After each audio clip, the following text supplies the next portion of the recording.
Hello everyone, this is Mukul explain. उम्मीद करता हूं सब एकदम बढ़िया होंगे और आप हमेशा की तरह मन लगा के आप अपनी पढ़ाई कर रहे होंगे। और आज की वीडियो में मैं आपको एक्सप्लेन करने वाला हूं 3 डायमेंशनल ज्योमेट्री का पार्ट 3।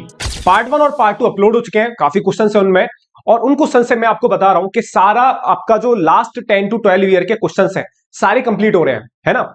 आज की वीडियो में ठीक है कुछ ऐसे क्वेश्चंस करेंगे जो एनसीईआरटी के बाहर के हैं भाई, लेकिन बोर्ड एग्जाम में आए हैं। ठीक है, वो आपके क्वेश्चंस बोर्ड एग्जाम में आए हैं। जैसे मैं आपसे बात करूंगा फुट ऑफ द परपेंडिकुलर निकालेंगे बेटा, क्या निकालेंगे? Foot of the perpendicular. Question देखेंगे हम, इमेज निकालने वाला। ये दोनों क्वेश्चंस इस कैटेगरी में आते हैं कि जो एनसीईआरटी से बाहर है भाई। मैं हमेशा इसीलिए बोलता हूं कि आप पीवाईक्यू लगाओ भाई। ठीक है, पीवाईक्यू में आपको क्वेश्चंस मिलेंगे जो एनसीईआरटी में नहीं है।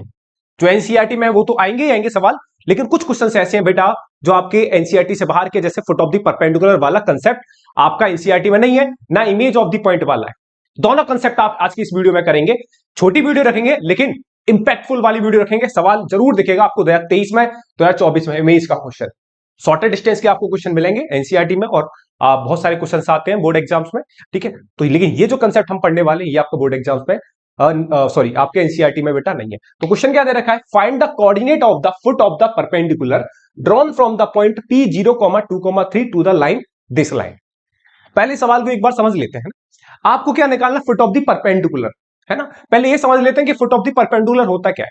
ठीक है, अच्छा देखो, जैसे ये है लाइन की क्वेश्चन। सपोज आपने एक लाइन बनाई, ये रही आपकी लाइन। ठीक है, ये लाइन है। लाइन की क्वेश्चन आपको दे रखी है, जो कि आपको दे रखी है क्या है भैया? लाइन की क्वेश्चन दे रखी है x+3/5, y-1/2, और कितना दे रखा है? z+4/3 दे रखी है भाई। ये लाइन की क्वेश्चन दे रखी है, गौर से देख भाई। ये लाइन की क्वेश्चन देखे गया। अच्छा, इस पॉइंट P से आपने क्या डाला? एक फुट ऑफ परपेंडिकुलर डाला। क्या डाला? परपेंडिकुलर। क्या डाला भाई? पहले तो फुट को भूलो पहले। इस पॉइंट 0,2,3 से इस लाइन पे आप क्या डालो? परपेंडिकुलर। ये रहा पॉइंट P 0,2,3, आपने इस पे परपेंडिकुलर डाला। परपेंडिकुलर मतलब ये कितना डिग्री पे होगा? 90 डिग्री पे होगा। इतनी बात क्लियर है? ये बात क्लियर हुई? आपने इस पॉइंट से इस लाइन पे डाला परपेंडिकुलर, 90 डिग्री पे गिरेगा। अब एक बात बताऊं, ये जो पॉइंट होता है ना, जिस पॉइंट पर ये टकराया इस लाइन को, जिस पॉइंट पर ये जो है, ये जो आपने परपेंडिकुलर डाला इस लाइन पर, इस लाइन पर जब भी इंटरसेक्ट करेगा, बेसिकली छोटी बात है, वही पॉइंट हमारा क्या होता है? इसी पॉइंट को हम क्या बोलते हैं बेटा? Foot of the perpendicular. इसी को हम क्या बोलेंगे? Foot of the perpendicular.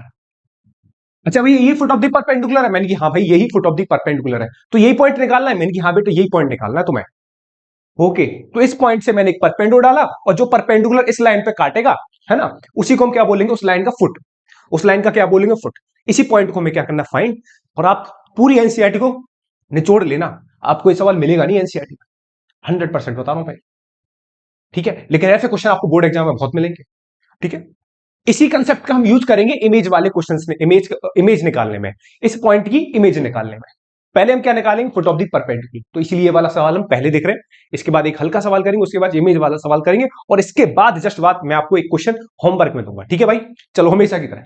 तो भैया हमें ये पॉइंट क्यू हमें फाइंड करना है।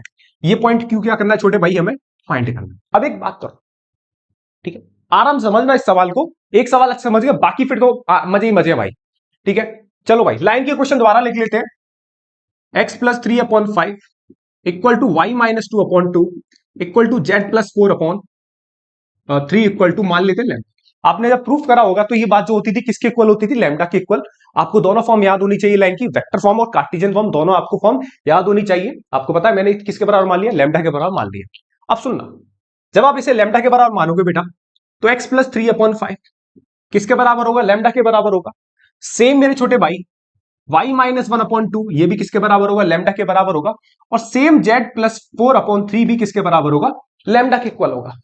ये किसके इक्वल होगा बेटा? लैम्डा के इक्वल होगा। तो यहां से x इक्वल टू कितना आ जाएगा? जब यहां से आप x इक्वल टू देखोगे तो कितना आ जाएगा? यहां से x इक्वल टू आएगा बेटा 5 लैम्डा। क्रॉस करोगे, क्रॉस मल्टीप्लाई करोगे, 5 लैम्डा हो जाएगा, और 3 को इधर लेके जाओगे -3 हो जाएगा। सेम बेटा y2 का इधर क्रॉस मल्टीप्लाई करोगे 2 लैम्डा हो जाएगा, और इस 1 को इधर लेके जाओगे तो कितना हो गया? 2 लैम्डा प्लस 1। कंसेप्ट को देखो, जैसे समझा रहा हूं वैसे वैसे करना है। नेक्स्ट सवाल में भी सेम ही करना है। कितना आ जाएगा बेटा? z equal to 3 lambda -4। तो ये 3 पॉइंट आ गई, एक्स वाई जेड की वैल्यू आ गई। ठीक है, तो ये क्या करना है बेटा? ये जो 3 वैल्यू आई है ना, एक्स वाई जेड, इसी को हम लेट कर लेते हैं। क्या लेट कर लेते हैं? कि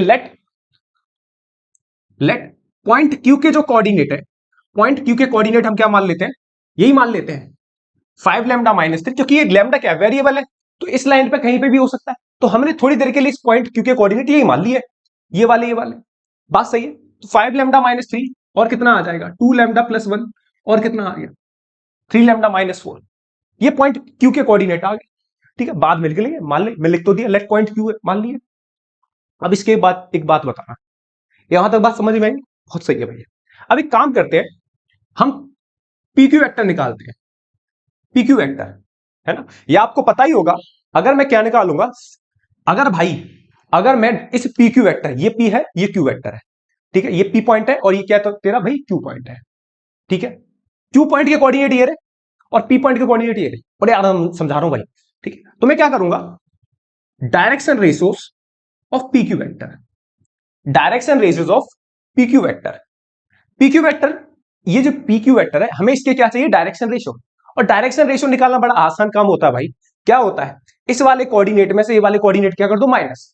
याद करो आपने सीखा होगा वेक्टर जॉइनिंग 2 पॉइंट, ठीक है। वेक्टर जॉइनिंग 2 पॉइंट, अगर आपका ये पॉइंट है ए x1 y1 y1 z1 और बी पॉइंट है बेटा आपका x2 y2 z2, तो याद करो ए बी वेक्टर क्या होता था, ए बी वेक्टर के डायरेक्शन रेशियो क्या होते थे, ए बी वेक्टर के डायरेक्शन रेशियो होते थे आपके x2 minus x1 y2 minus y1 और बेटे z2 माइनस z1।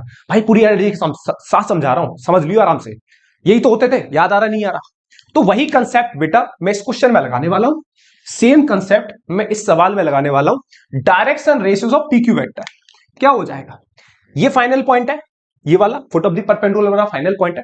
इस वाले पॉइंट में से बेटा ये वाला पॉइंट क्या कर देता हूं मैं, माइनस कर दे रहा हूं, यही तुम्हें सीखना है।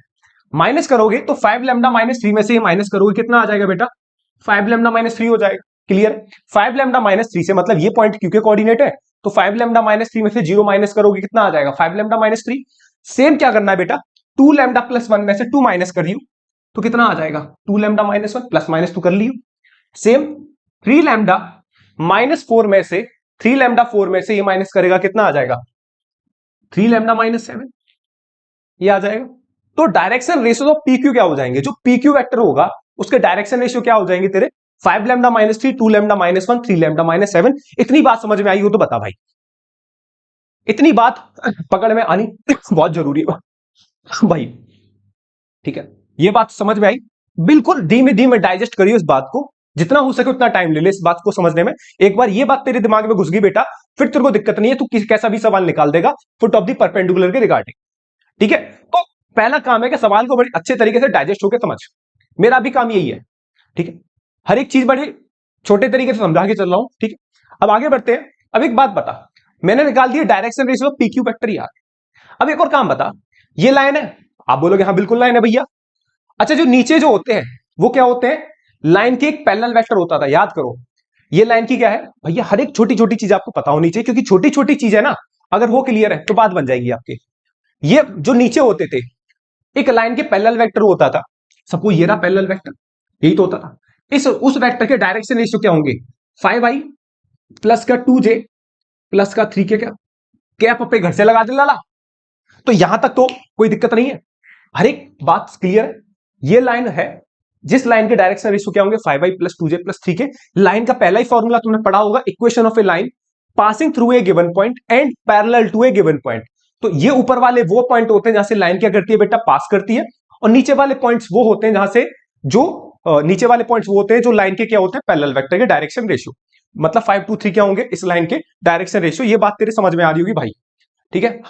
अब एक बात बता, छोटी सी बात बताइए, सपोज मैं इसे मान लेता हूं, इसे मैं बी वेक्टर मान लेता हूं, क्या फर्क पड़ता है मैं क्या मान लेता हूं, बी वेक्टर। अब एक बात बता लड्डू, इस बी वेक्टर को जो मैंने माना है, इस बी वेक्टर के डायरेक्शन रेशियो क्या है 5 2 3, बहुत ही बढ़िया बात है।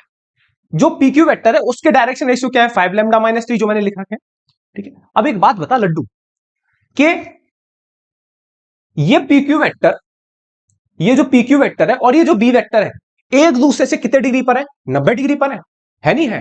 दोनों वेक्टर एक दूसरे से कितने डिग्री पर है बेटा 90 डिग्री पे। और ये बात तूने छोटे लड्डू पढ़ी होगी कि जब भी दो वेक्टर परपेंडिकुलर होते थे उन वेक्टर का डॉट प्रोडक्ट क्या होता था 0 होता था। ये वाली बात क्लियर हो रही है। तो एक बात बता, direction ratios of B vector कितना हो जाएगा, डायरेक्शन रेशियो बी वेक्टर कितना है 5 2 3। अब क्योंकि पी क्यू वेक्टर और बी वेक्टर बेटा क्या है, एक दूसरे के परपेंडिकुलर। अब परपेंडिकुलर है 90 डिग्री पे, परपेंडिकुलर है, तो इन दोनों वेक्टर के डायरेक्शन रेशियो का डॉट प्रोडक्ट क्या हो जाएगा, जीरो हो जाएगा। मतलब सीधी बात है, दोनों वेक्टर का डॉट प्रोडक्ट कितना होगा, जीरो होगा, क्योंकि हम जानते हैं कि P Q vector dot B vector बराबर कितना आ जाएगा, जीरो आ जाएगा। यहां तक की बात क्लियर हो तो बता भाई, आगे चले, यहां तक समझ में आ गई होगी बात। अब एक बात बता, पी क्यू वेक्टर क्या है, पी क्यू वेक्टर का भाई सीधे हमें तो क्या करना, उनके डायरेक्शन रेशियो का मल्टीप्लाई करके जीरो कर देना है। तो 5 का मल्टीप्लाई इसमें कर दे बेटा, 5 का मल्टीप्लाई इसमें कर दे, तो कितना आ जाएगा 5 लैम्डा माइनस 3। ये बात क्लियर हुई, 5 इंटू 5 लैम्डा माइनस 3 प्लस 2 का मल्टीप्लाई किसमें कर रहे हैं, 2 का मल्टीप्लाई बेटा किसमें करेंगे, 2 लैम्डा माइनस 1 में, और मेरे छोटे लड्डू 3 का मल्टीप्लाई किसमें करेंगे, 3 लैम्डा माइनस 7 इक्वल टू 0 में। इन सबका मल्टीप्लाई करके वो किसके बराबर होगा, जीरो के बराबर ही होगा ना, क्योंकि P Q vector dot P equal to कितना हो जाएगा, जीरो होगा। क्लियर है, यहां से कितना आ जाएगा 25 लैम्डा माइनस के 15 हो गया, और कितना आ गया, 2 दूनी 4 लैम्डा हो गया, माइनस 2 हो गया, और ये 9 लैम्डा हो जाएगा, माइनस के 3 7 21 इक्वल टू 0 हो जाएगा। यहां तक तो बात क्लियर है, मल्टीप्लाई कर। अब यहां से लैम्डा की वैल्यू निकालनी है, 25 और 4 29, 29 और 9 कितना हो गया बेटा 38, हाँ 38 लैम्डा हो गया, ये हो गया 38 लैम्डा, बस 38 लैम्डा हो गया, 25 और 4 29 हो गया, 29 और 9 कितना होता है 38 होता है, ठीक है। अभी 15 और 2 कितना हो गया 17, 15 और 2 कितना हो गया 17, और 17 और 21 कितना हो गया, 17 और 21 भी कितना हो जाएगा 38 हो गया, सही है कितना। तो यहां से लैम्डा की वैल्यू क्या दिखी मेरे छोटे भाई, 1 दिखी, लैम्डा की वैल्यू क्या दिखी 1 दिखी, बस आगे मजे बेटा लड्डू। लैम्डा की वैल्यू 1 मिली, अब लैम्डा की वैल्यू 1 निकालने के बाद इस पॉइंट क्यू में रख दे, तो तेरे को क्या मिल जाएंगे, पॉइंट क्यू के कोऑर्डिनेट, और पॉइंट क्यू के कोऑर्डिनेट क्या आते मेरे भाई, फुट ऑफ द परपेंडिकुलर। बात समझ में आई, कितनी अच्छे तरीके से मैंने समझाने की कोशिश करी है भाई। ये लैम्डा आ गई, अब लैम्डा की वैल्यू किसमें रख दे, पॉइंट क्यू में रख दे। सो पॉइंट क्यू, तो सो पॉइंट क्यू इज कितना आ जाएगा, पॉइंट क्यू देख, पॉइंट क्यू क्या है, ये लैम्डा की वैल्यू 1 यहां रख, तो कितना आ जाएगा 5, 5 माइनस 3, और कितना आ जाएगा 2 प्लस 1, और कितना आ जाएगा 3 माइनस 4, कितना आ गया 3 माइनस 4, ये पॉइंट क्यू के कोऑर्डिनेट है ना, ना ना ना, हाँ सही देखियो भाई, पॉइंट क्यू के कोऑर्डिनेट कितने हो जाएंगे, 5 lambda minus 3, 2 lambda plus 1, 3 lambda minus 4, बिल्कुल सही है।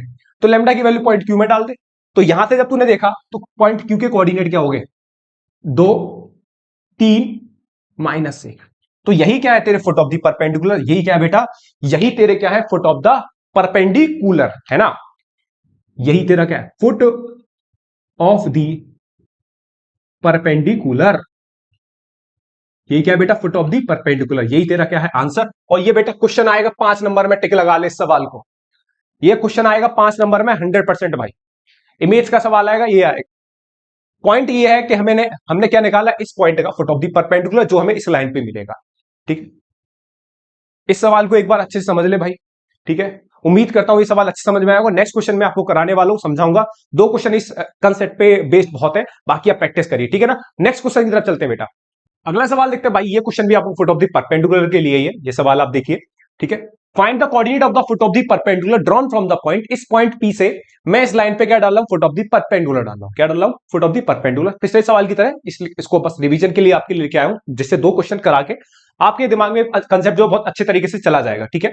तो ये पॉइंट पी है, इस पॉइंट से मैंने क्या करा, इस लाइन पे फुट ऑफ द परपेंडिकुलर डाला, ठीक है। अब ये पॉइंट क्यू बेटा मेरे को क्या करना है, फाइंड करना है, ठीक है। तो पॉइंट क्यू हमने फाइंड करा, ठीक है भैया, लिख लेंगे जो भी है। अब एक काम कर भाई, लाइन के क्वेश्चन क्या दे रखिए, लाइन के क्वेश्चन ये दे रखिए, लास्ट क्वेश्चन जो आपको प्रीवियस क्वेश्चन कराया था उसी के आधार पे करेंगे सवाल इसे। तो ये दे रखा है मैंने लैम्डा के बराबर माना, तो एक्स इक्वल टू कितना आ जाएगा 3 लैम्डा, 3 लैम्डा प्लस 15, तो यहां से एक्स सेम काम करना है आपको यहां तक, तो 3 लैम्डा 15 प्लस 15 आ जाएगा, y equal to 8 lambda plus 29 आ जाएगा बेटा, और यहां से जेड इक्वल टू आ जाएगा माइनस के 5 लैम्डा प्लस 15 आ जाएगा, ठीक है। तो इसी को हम क्या मान लेंगे, जो पॉइंट्स आए इसी को हम थोड़ी देर के लिए क्या मान लेंगे, पॉइंट पी के पॉइंट क्यू के कोऑर्डिनेट क्या क्या आ जाएंगे, 3 lambda plus 15, 8 lambda plus 29 minus के 5 लैम्डा प्लस 5, ठीक है। तो direction ratios of P Q vector हमें क्या करना है, direction ratios of P Q vector, direction ratios of P Q vector क्या हो जाएगा, ये पॉइंट पी में से पी क्यू वेक्टर क्या करना है आपको, फाइनल में से इनिशियल माइनस करना है। फाइनल पॉइंट बेटा आपकी ये रहे, इनिशियल पॉइंट बेटा आपका ये रहा, पॉइंट क्यू के कोऑर्डिनेट भैया ये रहे, और पॉइंट पी के कोऑर्डिनेट ये रहे। तो क्या करूंगा बेटा, पी क्यू, क्यू में से पी माइनस कर दे यार, तो क्या आ जाएगा, पी क्यू वेक्टर के डायरेक्शन रेशियो क्या आ जाएंगे, 3 lambda plus 10, 8 lambda plus 22 minus 5 lambda plus 2। Last question की तरह करना है बेटा, स्टेप बाय स्टेप, ठीक है, कॉपी करनी उस सवाल। अब देखो, ये रहा हमारा बी वेक्टर, ये लाइन का पैरेलल वेक्टर होता तो उसके डायरेक्शन रेशियो क्या हो जाएंगे, 3i प्लस 8j माइनस के 5k। तो बी वेक्टर के डायरेक्शन रेशियो क्या हो जाएंगे, 3 8 माइनस 5 हो गया, ठीक है भाई। तो यहां से डायरेक्शन रेशियो बी वेक्टर कितना आ गया, 3 8 माइनस 5। अब आपको पता है कि ये पीक्यू वेक्टर और ये बी वेक्टर एक दूसरे के क्या है, परपेंडिकुलर है। ये पीक्यू वेक्टर और ये बी वेक्टर एक दूसरे के क्या है बेटा, परपेंडिकुलर है। जब बेटा परपेंडिकुलर होंगे तो इन दोनों का डॉट प्रोडक्ट कितना होगा, 0 होगा। जब इनका बेटा डॉट प्रोडक्ट 0 होगा तो भैया लगा दो, यहां से आपको लैम्डा की वैल्यू निकालनी है, सॉल्व करोगे, इसका मल्टीप्लाई इसमें प्लस इसका मल्टीप्लाई इसमें प्लस इसका मल्टीप्लाई इसमें, सॉल्व करोगे तो कहानी बनेगी आपकी 98 लैम्डा प्लस के 196। तो यहां से लैम्डा की वैल्यू आपकी क्या दिखेगी, -2 दिखेगी। लैम्डा की वैल्यू -2 दिखेगी, तो ये वाली जो लैम्डा की वैल्यू उठा के आप यहां डाल दो पॉइंट क्यू में, पॉइंट क्यू में डालोगे, so the foot of the perpendicular. आप लैम्डा की जगह -2 डालोगे तो -6 हो जाएगा, प्लस 15 आपका ही है। फिर लैम्डा की जगह बेटा -2 डालोगे तो -16 प्लस 29 हो जाएगा, और लैम्डा की जगह -2 डालोगे तो ये माइनस इंटू माइनस प्लस हो जाएगा। तो 5 इंटू 2 कितना हो गया, 10 प्लस 5। तो पॉइंट सॉल्व करोगे तो पॉइंट क्यू के कोऑर्डिनेट क्या आ जाएंगे आपके, 9 13 और 15। यही आपका क्या है भैया, फुट ऑफ दी परपेंडिकुलर है, और यही आपका क्वेश्चन है। ये क्वेश्चन आपका बोर्ड एग्जाम में आ चुका भैया, तैयार करिए। अच्छा कंसेप्ट है, ये कंसेप्ट हम यूज करेंगे इमेज निकालने में भी, ठीक है। हाँ, अगला सवाल हम इमेज का ही लेने वाले हैं, तैयार रखिए, ठीक है। चलिए सर, अच्छा इमेज लगाने से पहले आपको एक बात बता देता हूं कि जो पॉइंट क्यू है ना, अगले क्वेश्चन में क्या बनेगा, मिड पॉइंट बनेगा, ठीक है। तो अगला सवाल लेते हैं, अगला सवाल थोड़ा डिफरेंट लेंगे इनसे, ठीक है। जब तक आप इस क्वेश्चन को अच्छे तरीके से डाइजेस्ट कर लो, ऐसे क्वेश्चन की ढूंढ ढूंढ के आप प्रैक्टिस लगा लीजिए, इतना काम आपको करना भाई, ठीक है। उम्मीद करता हूं सवाल आपके समझ में आया होगा। नेक्स्ट क्वेश्चन की तरफ चलते हैं बेटा, अगले सवाल की तरफ चलते हैं। अगला सवाल है आपका next question, find the direction cosine of the lines x plus 2/2 2y minus 7/6 और 5 माइनस z/6, ठीक है। इस लाइन के हमें क्या चाहिए, डायरेक्शन कोसाइन चाहिए, ठीक है। पहला काम तो हमें ये करना है, ठीक है। ये सवाल आपका आया था उस समय 4 नंबर में आपका, ठीक है, 2014 का सवाल है। अब ये 3 नंबर में आ सकता है आपके सामने सवाल, ठीक है। और आपसे आगे क्या फाइंड करा रहा है, आपसे आगे फाइंड कर रहा है find the vector equation of the line. जो लाइन किस पॉइंट से पास कर रही है, उस लाइन की इक्वेशन फाइंड करनी है, जो लाइन -1, 2, 3 से क्या कर रही है बेटा, पास कर रही है, ठीक है। तो दो काम है, पहले क्या करना है, इस लाइन के डायरेक्शन कोसाइन फाइंड करनी है। फिर आपको एक काम करना है कि उस लाइन की डायरेक्शन, उस लाइन की इक्वेशन फाइंड करनी है जो -1, 2, 3 से क्या कर रही है, पास कर रही है, और इस गिवन लाइन के क्या है, पैरेलल। बेसिकली दोनों लाइन क्या आपस में पैरेलल है, ठीक है। जैसे मैं आपको समझाऊं तो आपको दो लाइन है, रेड वाली की आपको इक्वेशन फाइंड करनी है, और ब्लैक वाली आपको दे रखी है, ठीक है। बट कंडीशन क्या है, कंडीशन ये है कि दोनों लाइन आपस में क्या है बेटा, पैरेलल है, ठीक है। हाँ, तो पहला काम करते हैं, पहला हम ये करते हैं फाइंड द डायरेक्शन कोसाइन। पहले हम क्या फाइंड कर लेते हैं, डायरेक्शन कोसाइन फाइंड कर लेते हैं, ठीक है। तो डायरेक्शन कोसाइन फाइंड करने के लिए पहले मैंने इज्जत के साथ लाइन को कॉपी मारा, लाइन कॉपी करी मैंने, ठीक है। फिर कॉपी करने के बाद अगर आप पार्ट 1 और पार्ट 2 अच्छे से कंप्लीट करके आ रहे हो, तो मैंने उसमें आपको एक बात बताई, कभी भी लाइन को जनरली स्टैंडर्ड फॉर्म में नहीं देखे जाता, ठीक है। तो पहला काम ये होगा कि हम इसे किस में चेंज करेंगे, स्टैंडर्ड फॉर्म में भाई। ये अगर स्टैंडर्ड फॉर्म, अगर डायरेक्ट आप थर्ड पार्ट पे हो भाई कोई बच्चा, तो मैं आपको रिकमेंड करूंगा पहला, और दूसरा पार्ट आप देख के आओ, क्योंकि वो क्वेश्चन भी पीवाईक्यू क्वेश्चन है, और अच्छे से मैंने आपको चीजें समझाई हैं। अगर आप स्टैंडर्ड फॉर्म में समझ नहीं पा रहे कि स्टैंडर्ड फॉर्म में कैसे भैया ने चेंज करा, ठीक है, वहां मैंने अच्छे से एक्सप्लेन करा, ठीक है। तो स्टैंडर्ड फॉर्म में मैंने चेंज करा, x plus 2/2 equal to y minus 7/3 equal to z minus 5/6। यही हमारी स्टैंडर्ड फॉर्म होती है, x minus x1/a, y minus y1/b, z minus z1/c। क्या होती थी लाइन की स्टैंडर्ड फॉर्म, होती थी कार्टेशियन फॉर्म में, जहां पर ये दे रखी है आपको, ये होती थी वेक्टर फॉर्म, और इसी कार्टेशियन फॉर्म ये होती थी, क्लियर है। ये जो एबीसी होते थे वो लाइन के क्या होते थे, डायरेक्शन रेशियो। ये जो एबीसी होते थे फॉर्मूले में, वो क्या होते थे, लाइन के डायरेक्शन रेशियो, ठीक है। हाँ, तो लाइन के डायरेक्शन रेशियो या फिर लाइन का पैरेलल वेक्टर होता था। बी वेक्टर क्या होता था बेटा, लाइन का पैरेलल वेक्टर होता था। अगर मैं आपको समझाऊं, ये एक लाइन है जो पास कर रही है पॉइंट पी से, और ये होता था इसका पैरेलल वेक्टर। तो फॉर्मूला क्या बनता था, R vector equal to A vector plus lambda times of B vector, यही फॉर्मूला बनता था, ठीक है। तो बी वेक्टर क्या हो जाएगा आपका, 2i plus 3j minus 6k, ठीक है। तो इस वेक्टर का आपने क्या करा बेटा, मैग्नीट्यूड निकाला। जब आप इस वेक्टर का बी वेक्टर का मैग्नीट्यूड निकालोगे तो बी वेक्टर का मैग्नीट्यूड कितना आ जाएगा, 7 आ जाएगा, ठीक है। बढ़िया बात है। अब direction ratios of the line के डायरेक्शन रेशियो क्या हो जाएंगे, 2 3 माइनस 6, क्लियर है। लेकिन हमें तो डायरेक्शन कोसाइन फाइंड करने हैं, ये हमें तो कुछ लाइन में दे रखे होते हैं, 2 3 माइनस 6 क्या होते हैं, लाइन के डायरेक्शन रेशियो होते हैं भाई, ठीक है। अब आपको एक बात बताता हूं कि लाइन के जो डायरेक्शन, अगर मैं आपसे बोलूं एक लाइन है जिसके डायरेक्शन रेशियो आपको दे रखे हैं एबीसी, क्या दे रखे हैं, एबीसी, तो डायरेक्शन कोसाइन क्या होता है, डायरेक्शन कोसाइन होता है plus minus a upon under root इस वेक्टर का, ये जो भी है इसका magnitude, a square plus b square plus c square, same plus minus b upon under root में a square plus b square plus c square बेटा। Similarly c लगा के प्लस माइनस लगा के नीचे क्या कर दो, इस वेक्टर का मैग्नीट्यूड निकाल दो। ठीक है, ये कंडीशन होती है अगर आपको डायरेक्शन रेशियो गिवन है किसी लाइन के, तो डायरेक्शन कोसाइन निकालने का तरीका होता है ये। ठीक है, जैसे डायरेक्शन रेशियो यहां पर बेटा मेरे को क्या दे रखे हैं 2 3 माइनस 6, तो मैंने क्या करा डायरेक्शन कोसाइन निकालूंगा तो प्लस माइनस लगाऊंगा 2/7, 2/7 वही करूंगा मैं अंडर रूट में, ये वाली बात। ठीक है, 7 आएगा तो सिमिलरली इसके डायरेक्शन कोसाइन क्या आ जाएंगे, प्लस माइनस प्लस माइनस। अब आप देखोगे यहां भी ये माइनस प्लस कैसे, क्योंकि यहां पर माइनस है तो माइनस है ना यहाँ, तो इसलिए चेंज हो जाएगा।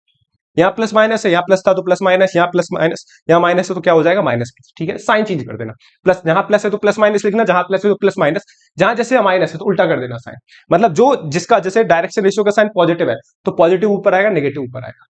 यहाँ डायरेक्शन रेशियो का साइन +3 है तो पॉजिटिव ऊपर आएगा, नेगेटिव नीचे आएगा। यहाँ डायरेक्शन रेशियो का साइन माइनस है तो माइनस ऊपर आएगा, प्लस नीचे आएगा। इतनी छोटी सी बात आपको ध्यान रखनी है। ठीक है, पहला काम कंप्लीट हो गया। मैंने क्या निकाले, इस लाइन के, ये जो लाइन थी इसके क्या निकाले, डायरेक्शन कोसाइन निकाल दी। दूसरा काम क्या है, मेरे को उस लाइन की क्वेश्चन फाइंड करनी है जो -1 2 3 से क्या कर रही है बेटा, पास कर रही है। जो -1 2 3 से क्या कर रही है बेटा, पास कर रही है। और इस लाइन के क्या है, पैरेलल। इस लाइन के पैरेलल का मतलब दोनों लाइन पैरेलल होंगी, तो इस लाइन का जो पैरेलल वेक्टर है वो भी तो इस लाइन के क्या निकल जाएगा बेटा, पैरेलल निकल जाएगा। ऐसे समझना है यार, सीधी बात है। ठीक है, मान लेंगे, इमेजिन कर ले। इमेजिन क्या करना है यार, कैसे समझाऊं मैं तेरे को यार। देख, ये डंडा है, मुष्टि है, इसे बोलते हैं मुष्टि। ठीक है, इस लाइन की मेरे को क्वेश्चन फाइंड करनी है, मुष्टि की क्वेश्चन फाइंड करनी है। और ये जो पॉइंट है -1, 2, 3 जो पॉइंट है, ठीक है, ये कहां पर है, इस मुष्टि पे। क्लियर है। अब देख, कोई भी लाइन होती है तो उसके एक पैरेलल वेक्टर होता है। तो सपोज कर ले ये पैरेलल वेक्टर ये रहा, ये रहा पैरेलल वेक्टर। इसकी इक्वेशन फाइंड करनी है मुष्टि के पैरेलल वेक्टर है रेड में। क्योंकि मेरे भगवान ने 2 हाथ दिए तो इसको मैं यहां रख लेता हूं, अबे यूज करूंगा, समझाऊंगा अभी तो सही। वो मान ले इमेजिन कर के इसके एक पैरेलल वेक्टर पड़ा हुआ है लाइन के। ठीक है, ये लाइन है मुष्टि, इसकी इक्वेशन फाइंड करनी है। इसके पैरेलल वेक्टर था रेड में, ठीक है, वो इसके पैरेलल ही जा रहा है। ठीक है बेटा, वो मैंने जेब में रख लिया। अब एक काम कर, ये रही दूसरी लाइन जो दे रखी है क्वेश्चन में, ये। ठीक है, ये दोनों लाइन आपस में क्या है, पैरेलल। तो इस ब्लैक वाली का भी तो क्या होगा, पैरेलल वेक्टर होगा ना ये। तो इस ब्लैक वाली का और इस मुष्टि का पैरेलल वेक्टर एक दूसरे के क्या हो जाएंगे, पैरेलल हो जाएंगे, नहीं हो जाएंगे। हाँ, जब ये पैरेलल हो जाएंगे बेटा, तो दोनों, जब कोई दो वेक्टर पैरेलल होते हैं तो कंडीशन ऑफ कोलिनिटी बन जाती है। मतलब सीधी सादी बात है, वैसे तो याद होनी चाहिए कंडीशन ऑफ कोलिनिटी, या फिर मैं एक ही झटके में तेरे को बात समझाता हूं। अगर कोई भी दो वेक्टर है लाइन में, एक दूसरे के पैरेलल है, दोनों वेक्टर सेम मान ले, बस बात खत्म करते हैं। मान ले इतनी बात है, सवाल का आंसर सही आ जाएगा। ठीक है, तो ये जो बी वेक्टर है, इस लाइन का जो पैरेलल वेक्टर है, वो वही क्या हो जाएगा, इस लाइन का पैरेलल वेक्टर हो जाएगा, बात खत्म। ठीक है, तो फॉर्मूला आप जानते हो, equation of line r vector equal to A vector plus के lambda times of B vector होता है। ठीक है, तो लाइन की इक्वेशन ये बन गई। या फिर इसे आप कार्टेशियन फॉर्म में भी लिख सकते हो बेटा। कार्टेशियन फॉर्म में लिखोगे तो कार्टेशियन फॉर्म के लिए फॉर्मूला आपको जानते हो, x minus x1 upon A, y minus y1 upon B, और z minus z1 upon C. Clear है बेटा। हाँ, ये x1 y1 z1 वो पॉइंट होते हैं जहां से लाइन पास करती है, और एबीसी लाइन के क्या होते हैं, डायरेक्शन रेशियो। तो x1 क्या है बेटा, यहाँ पे लाइन किस पॉइंट से पास कर रही है, -1, तो यहाँ -1 रखेगा तो ये कितना आ जाएगा, आगे से +1 है, +1 हो जाएगा। ठीक है, और a कितना है बेटा, a है इसका 2। ठीक है, y माइनस y1 कितना है बेटा 2, और इस लाइन का डायरेक्शन रेशियो क्या है 3। ठीक है बेटा, z माइनस z1 कितना है बेटा 3, और इस लाइन का पैरेलल वेक्टर कितना है -6। ये रहा तेरा आंसर। मैंने दोनों फॉर्म निकाल दी, कार्टेशियन और वेक्टर फॉर्म दोनों लगा दिए, दोनों फॉर्मूले बेटा आपको समझा दिए मैंने। ठीक है, और रही ये रही फिर आपकी अच्छा सा क्वेश्चन था। ठीक है, उम्मीद करता हूं समझ में आया होगा। बाकी जो इमेज वाले क्वेश्चंस है, मैं उनके लिए एक पर्टिकुलर वीडियो लेके आऊंगा आपको अलग से। ठीक है, या फिर कोशिश करेंगे इसी का पार्ट 4 बना दे। और मैं आपसे कहना चाह रहा हूं भाई, पीवाईक्यू आपके एक तरीके से मैं आपके बोलूं कंप्लीट हो चुके हैं। आपके वेक्टर 3D के जो वैरायटी 3 पार्ट में मैंने कवर करी है, सारे पीवाईक्यू कंप्लीट हो चुके हैं, बट डिफरेंट वैरायटी मेरे को करानी होती है। अब जैसे फुट ऑफ द परपेंडिकुलर की बात की, तो फुट ऑफ द परपेंडिकुलर के मेरे छोटे भाई 2 क्वेश्चंस थे। ठीक है, 2 क्वेश्चन मैंने करा दिए, मैं कितने क्वेश्चन कराऊंगा आपको, देखो। ठीक है, तो आप भी प्रैक्टिस करोगे, और मैं हमेशा बात बोलता हूं, आपको लेक्चर से, ऑनलाइन से ज्यादा सीखना है। तो काम ये होता है कि आप सीखो, आप लेक्चर देखो अच्छे से, नो डाउट, लेकिन प्रैक्टिस करो। जब तक आप प्रैक्टिस नहीं करोगे कुछ फायदा नहीं होगा। मैं कितना भी तगड़ा समझा लूं, कितना भी कंटेंट अच्छे समझा लूं, बात नहीं बनेगी। फिर वो आप यहां जाएगा, थोड़ी देर तक टिकेगा दिमाग में, उसके बाद निकल जाएगा। फिर आप भूल जाओगे लैम्डा था, अच्छा क्या था, फुट ऑफ द परपेंडिकुलर क्या था। अभी 2 क्वेश्चन तूने सीखे हैं, 2 क्वेश्चन तुरंत 3 सवाल लगा दे फुट ऑफ द परपेंडिकुलर के। ये ऐसा का सवाल देख, पीवाईक्यू ऐसे सवाल 4-5 मिल जाएंगे तेरे को, वहां से छाप के लगा दे क्वेश्चंस। ठीक है, ऐसे करते चल, स्टेप बाय स्टेप चलता रहे। 100% तेरा पीवाईक्यू कंप्लीट होगी। एनसीईआरटी साथ के साथ कंप्लीट ही हो रही है। ठीक है, तो ये काम एक नॉर्मल सा तरीका है, मैं हमेशा बोल रहा हूं नॉर्मल तरीके से पढ़ते हैं, कुछ अलग तरीके से नहीं पढ़ता भाई टॉपर की। ठीक है, लेकिन वो जबरदस्त तरीके से पढ़ता है और प्रैक्टिस करता है, फर्क ये हो जाता है मेरे छोटे भाई। ठीक है, तो ये सवाल आप प्रैक्टिस करिए दबा के अच्छे तरीके से। और इस वीडियो में देखो मैंने 3 ही सवाल कराए, वो कोई ज्यादा मैटर नहीं करता, लेकिन इंपॉर्टेंट सवाल कराए जरूर। आपको यहां से आपको सवाल दिख सकता है भाई, क्योंकि जो आपकी जो प्लेलिस्ट चल रही है, जो क्वेश्चंस आ रहे हैं भाई, सारे के सारे इंपॉर्टेंट क्वेश्चंस ही आ रहे हैं। आप इन क्वेश्चंस को लगाओ तगड़े से भाई, यही मैं चाहता हूं, आप तगड़े से प्रैक्टिस करो क्वेश्चंस की, यही बात आपकी आने वाली है। ठीक है, उम्मीद करता हूं चीजें अच्छी समझ में आई होंगी। और दूसरी बात है कि भाई अगर अभी तक आपने चैनल सब्सक्राइब नहीं करा तो भाई चैनल सब्सक्राइब करो और ज्यादा से ज्यादा स्टूडेंट तक भाई फैला दो, क्योंकि इस बार हमें तगड़े से बोर्ड एग्जाम फोड़ना है। ठीक है, हंस है ना क्या, क्योंकि मेरे को ना जुकाम हो रहा भाई, तो जुकाम हो जाता है ना तो आवाज कभी कभी अभी भी आपको दिख रही होगी, अलग सी आवाज दिख रही होगी। ठीक है, तो कोई बात नहीं, वो जुकाम ठीक हो जाएगा। ठीक है, आपकी पढ़ाई भी तगड़ी चलनी चाहिए। ठीक है, तो स्वस्थ रखिए, सबसे मैं हमेशा बोलता हूं स्वस्थ रखिए, खुद को मजे में रखिए, पढ़ाई करते रहिए तगड़े तरीके से। नेक्स्ट वीडियो में मिलते हैं पार्ट 4 में, अच्छा सा पार्ट 4 बनेगा, और पार्ट 4 जहां तक है लास्ट पार्ट हो जाएगा। ठीक है ना, थैंक यू भाई।